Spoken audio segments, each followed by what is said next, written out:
بسم الله الرحمن الرحیم. امید داریم همتان خوب و سلامت باشین.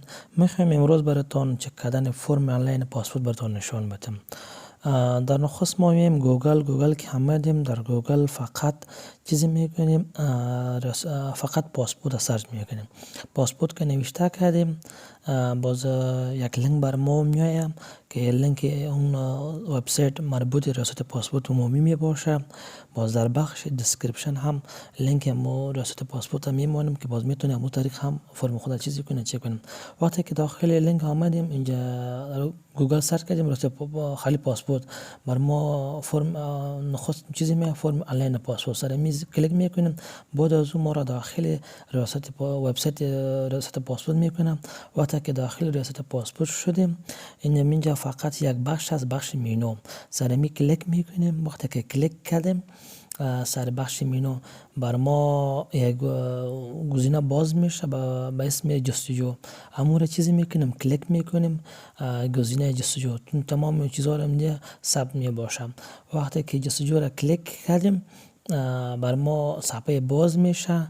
فقط ما که با اساس چیز میخوایم با اساس مشخصات فرم خود پیدا میکنیم. اینجا کمال مشخصات نوشته است، مثلا اسمتان چی است، اینجا نوشته است اسم پدرتان، اسم پدر کلانتان، همه چیز شما میخواید. بعد از اون میتونید که با اساس این مشخصات خود فرم خود سرچ کنید و جستجو کنید.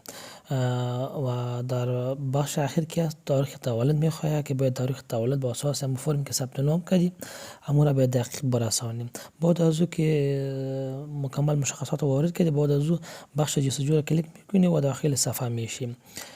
ما میایم یک ثبت نام ما کردیم امور را میخوایم ببینیم مشخصات با اساس مشخصات فرمشان چی کنیم چک کنیم. این نفر که به اسم ولی است، تخلص خان است و اسم پدرشان احمد است و اسم پدر کلانش محمود است و تاریخ تولدش هم نوشته است.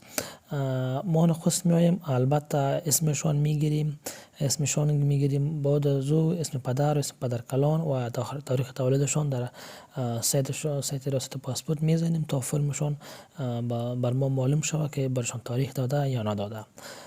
در نخست ما میایم البته داخل سایت که ما شدیم وقتی که داخل سایت شدیم اسمشان چیز میکنیم نوشته میکنیم. اسمشان ولی هست، اسم پدرشان احمد است، اسم پدر کلانش محمود است. فقط چیزی میکنیم اسم پدر کلانش نوشته میکنیم محمودم.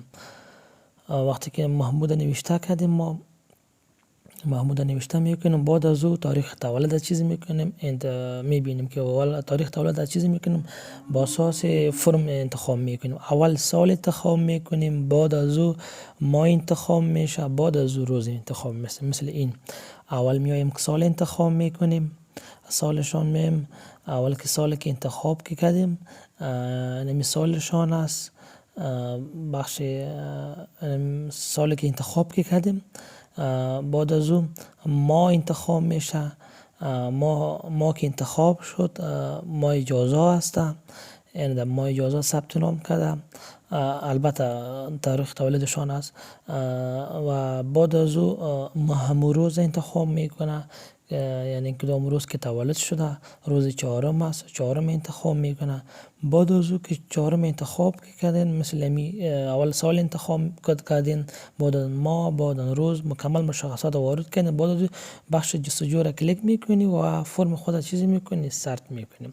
بار اول اگر مشخصات خود وارد کنید پیدا نمیکنه، مجبور هستین که باز هم بار دوم مشخصات خود وارد کنی، اسم خود، اسم پدر خود، اسم پدر کلان خود، تاریخ تولد خود از روی سیستم انتخاب کنید. بعد از او بخش جستجو را سرچ کنید کلیک کنید براتون فرمشان معلوم میشه که برایشان تاریخ داده یا نداده.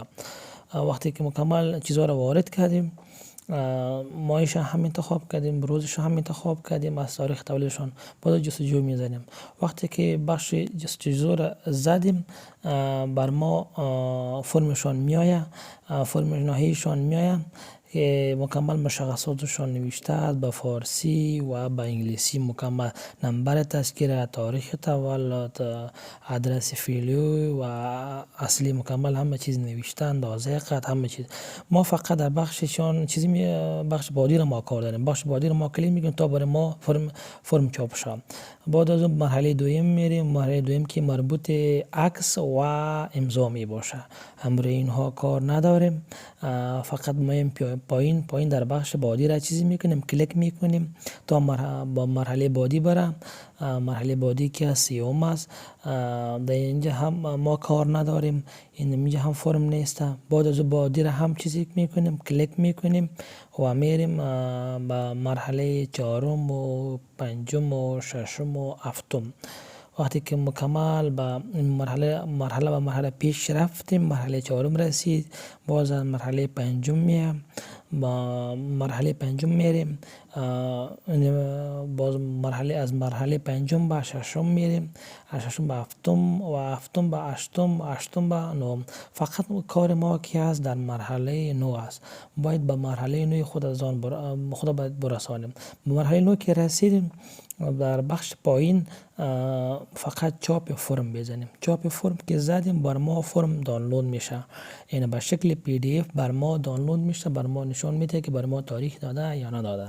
وقتی که سریمی چاپ فرم کلیک کردیم، یک فرم بر ما دانلود میشه به شکل پی دی اف. اونها را باز میبینیم که بر ما تاریخ داده یا نداده. حالا فرم دانلود شد، میبینیم که بر ما تاریخ داده یا نداده.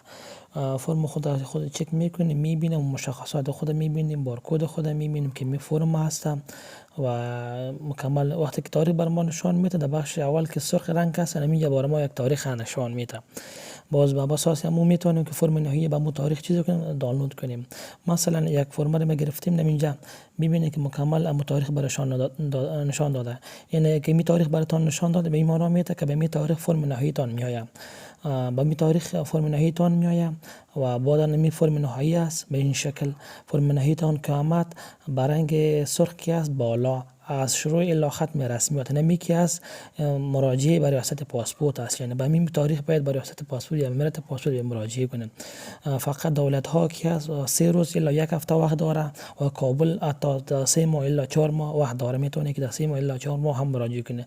و اینجا بالا که است یعنی مربوط به امارت است، هر ولایت که نوشته شده باشه. اینجا که است فقط ولایت خوست نوشته است، باید به ولایت خوست چیزی کنیم، مراجعه کنیم، همونجا باز بیومتریک میشه. بعد از یک فرم ورق دیگه است که ورق مربوط بانک میشه، ویزای بانک میشه، مکمل امو ثبت نام، امو فیس مکمل پاسپورت است که اینجا نوشته شده است که اگر 5 ساله باشه هم نوشته است مکمل فیسشون، اگر 10 ساله هم باشه مکمل اینجا فیسشون، مکمل مالیاتشان، همه چیز همین ورق ها نوشته می باشه. باز میتونه که مراجعه کنید به بانک با اساس می ازتان می ورق براشون میتین. بعد از او ورق که دادیم براتون ریاست، البته بانک براتون یک ورق زرد میده، مورا باز برای ریاست پاسپورت یا امارت پاسپورت مراجعه میکنین و بیومتریک میشین. تشکر که ویدیو را تماشا کردین. با دوستان خود می ویدیو را چیزی کنین، شریک سازین و چینل ما را سابسکرایب کنین تا ویدیوهای بیشتر براتون جور کنیم. تشکر، زنده باشین و سابسکرایب باز یادتان نره. تشکر.